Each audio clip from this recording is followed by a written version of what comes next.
What sort of ally is Australia to the United States, and what must Washington make of a nation they often refer to as their oldest friends in the world? Now, as we know, Australia has been involved in every conflict the US has fought, going all the way back to the Great War, World War I. But in the past 24 hours, that long-standing comradeship, I think, has been sorely tested. And I think Australians deserve an explanation from the Prime Minister Anthony Albanese about the confusing signals coming out of Canberra. Let's hope we get that explanation when he gets back from holidays. Now, Jewish Australians must be even more confused, and they've got every right to be angry with an administration that I think talks the talk, but when actually push comes to shove, they wimp it.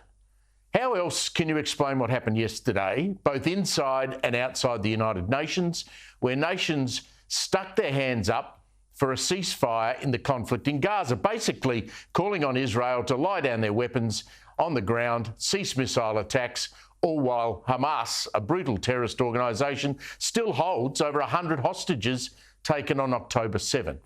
Now, we played this last night, the comments of our Australian ambassador to the UN, but here's a reminder of what he said on your behalf. In defending itself, Israel must respect international law, including international humanitarian law. Civilians and civilian infrastructure, including hospitals, must be protected. Hamas must be defeated and dismantled, but this cannot be without account for the protection and welfare of Palestinian civilians. President, Australia supports Palestinians' right to self-determination. The bottom line there is we walked away from not only the United States, but in essence we've abandoned Israel as well. But let's go all the way back to October 7, when Hamas terrorists crossed into Israel, some using motorised hang gliders, to attack innocent people, including children, women, and even babies and old ladies. And warning, this is distressing, but it has to be said. At a music festival, they simply shot dead young people as they tried to run away.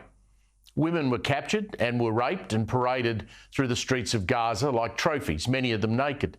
Israel says it has evidence of the beheading of babies being killed in their cots. And these are the murderers the UN and Australia wants to strike a ceasefire deal with, a peace deal? I mean, seriously? The Australian people with any sense of decency should be ashamed of what we agreed to yesterday, both in the UN and in a separate communique signed jointly with Canada and New Zealand. And here's me thinking the new Kiwi Prime Minister had some brains, apparently not. So to repeat, Australia in the UN voted yes to this ceasefire motion. I'll give you some idea of which countries either voted against it or abstained entirely, meaning they chose not to agree to the ceasefire. Let me start with the heavyweights. The US, the UK, Austria, Germany, Hungary, Italy. I could go on and on. What the hell is our government thinking? The same government, by the way, that is yet to send a senior cabinet minister to Israel. Yes, Foreign Minister Penny Wong will go in the new year, but apparently Christmas Day and New Year's Eve is more important to her.